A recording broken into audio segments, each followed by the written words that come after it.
السلام عليكم ورحمة الله وبركاته. ازيكم يا اللي مفيش احلى ولا اعز ولا اجمل منكم.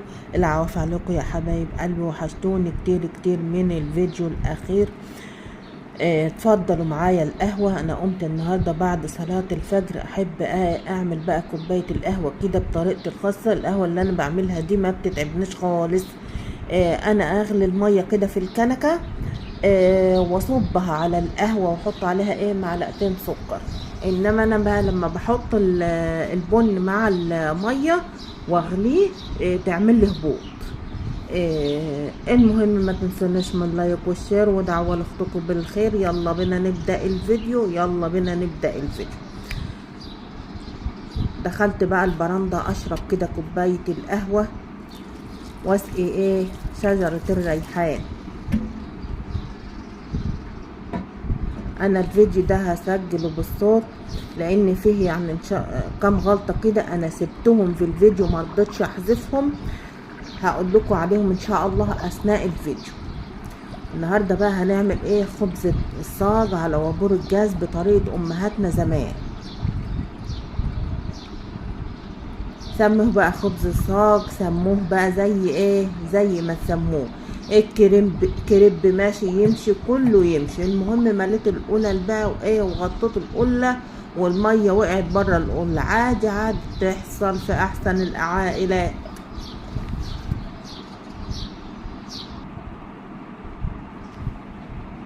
هنبدأ بقى الفيديو ده. الكوب المعياري بتاع انا عيرت 4 كوبايات من الدقيق، دقيق كامل الحب،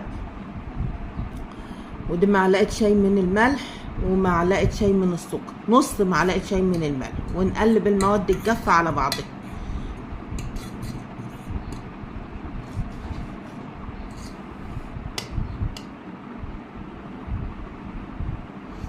هنا بقى الكوبايه دي فيها 4 كوبايات ميه، بس نوعيه الدقيق الحبه اللي انا طحتها بتحتاج ميه شويه.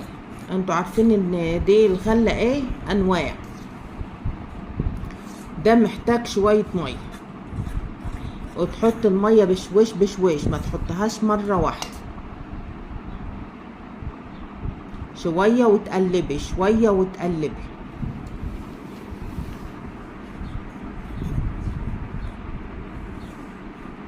حابه ارحب بيكم، ارحب بكل اللي اشتركوا في قناتي جداد، وكل اللي فعل زر الجرس، كل اللي حط لايك. شكرا ليكم. اليوم مره مش هوفيكم حقكم.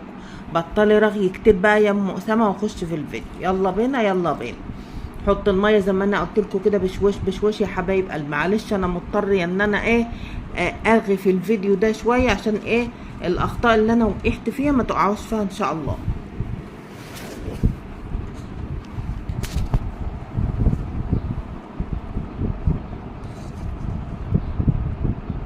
تحط شويه وتقلبي، تحط شويه وتقلبي. مست المضرب اللي معايا دي ما بيخليش الدقيق يكلكع.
قلبي على قد ما تقدري.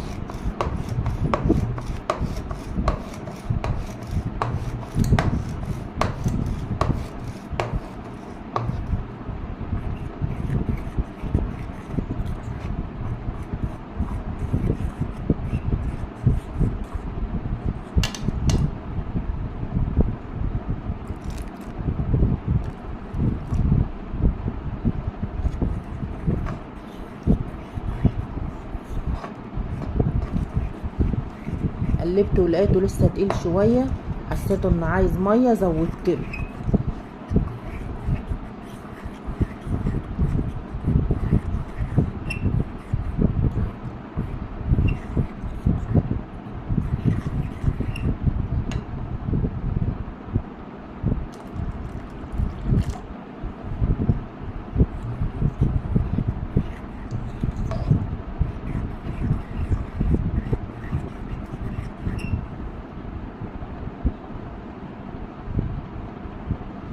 هنا بقى ايه معلقتين من الزيت وحطهم عليه، زيت نباتي عادي يعني، وقلب.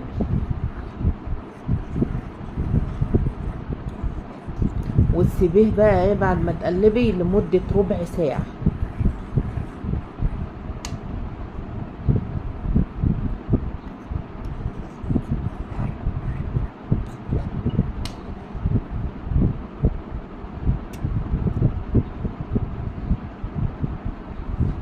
هنا بقى غطيت الحلة وسبته يريح كده لمدة ساعة، لمدة ربع ساعة، ساعة كاملة. هنا تحط الطاسة بقى على الوابور وتحط زيت في الطاسة.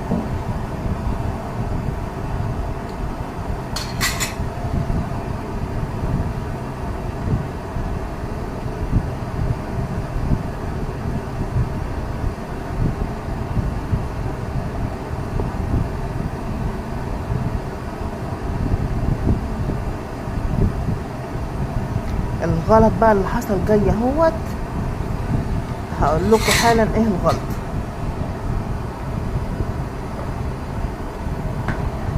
انا حطيت المفروض تقلبي بقى ايه العجينه كده عشان الدقيق بيبقى راقد تحت.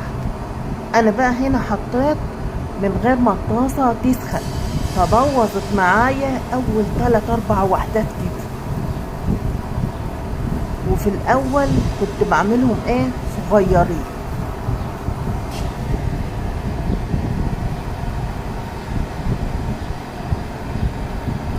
فدي بقى لزقت في الطاسه وما نفعتش. انا اردت ان انا اسيبها في الفيديو وما احذفش حاجه، علشان خاطر اولا انا ما بعرفش احذف او ما بعرفش امنتج قوي يعني، بس انا اصريت ايه ان انا اسيب الغلط ده وما احذفوش علشان ما تقعوش في نفس الغلطه. الطاسه المفروض تبقى سخنه سخنه قوي.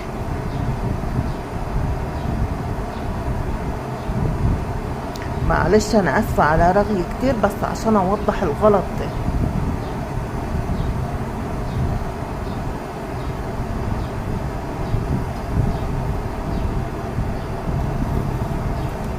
بصراحه اول 3-4 وحدات باظوا مني،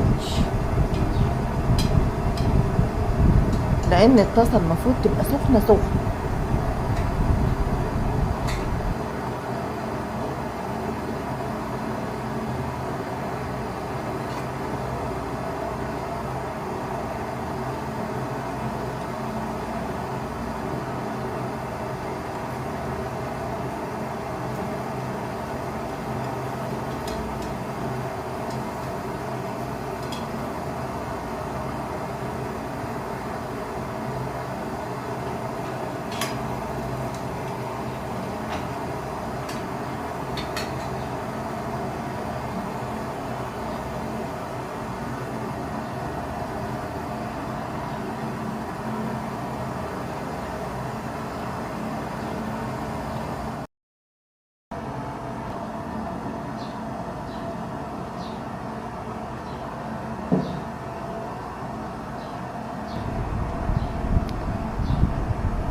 هنا بقى الكاميرا بصراحة ابتدت تضايقني جدا جدا وتعصلك، معلش معايا يعني.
ابتديت بقى بعد كده اعملهم كبار، بس الطاسه كانت سخنت بقى وحملت زي القمر.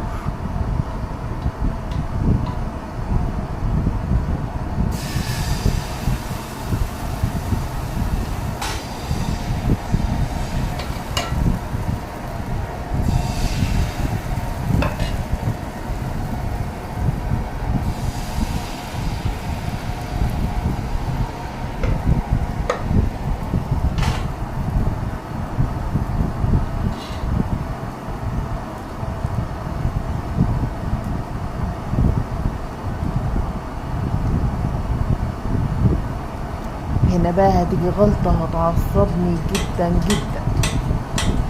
وابتدى بقى البابور هنا يشحط بصراحة، والجاز ابتدى يخلص.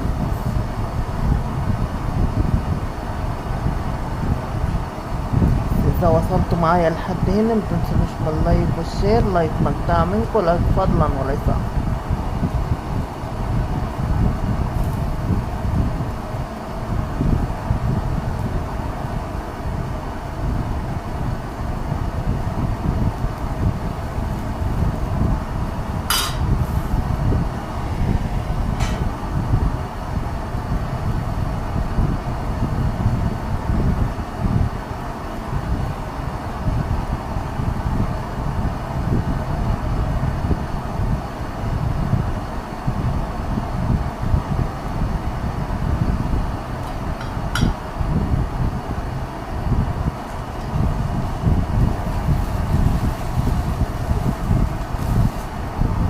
بصوا بقى الحركة اللي ضايقتني وعصبتني بجد جاية هي.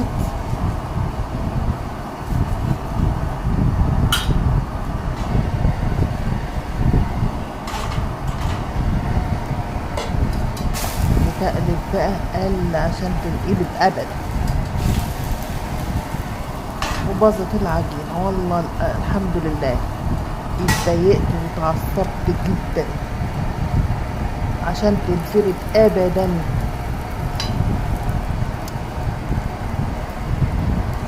انا اسفه والله، حاجه تنرفز جدا.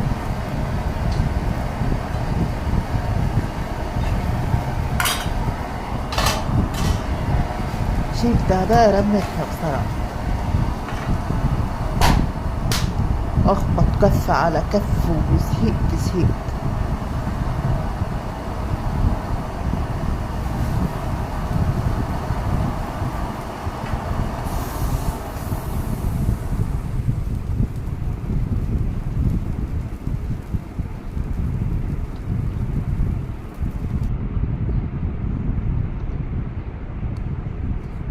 شوفوا بقى انا حطيت بقى الصغيرين تحت، بس اول ما تطلعوهم ما تحطهمش على بعضهم، لازم كل واحده كده تفرديها.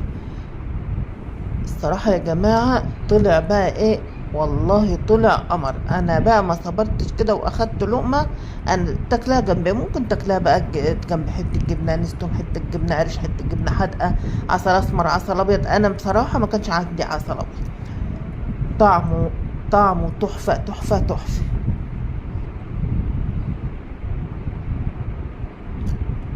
وحتى سبت الصغير اهو، ما رضيتش ان انا اشيله ولا اي حاجه، كله مستوي وقمر.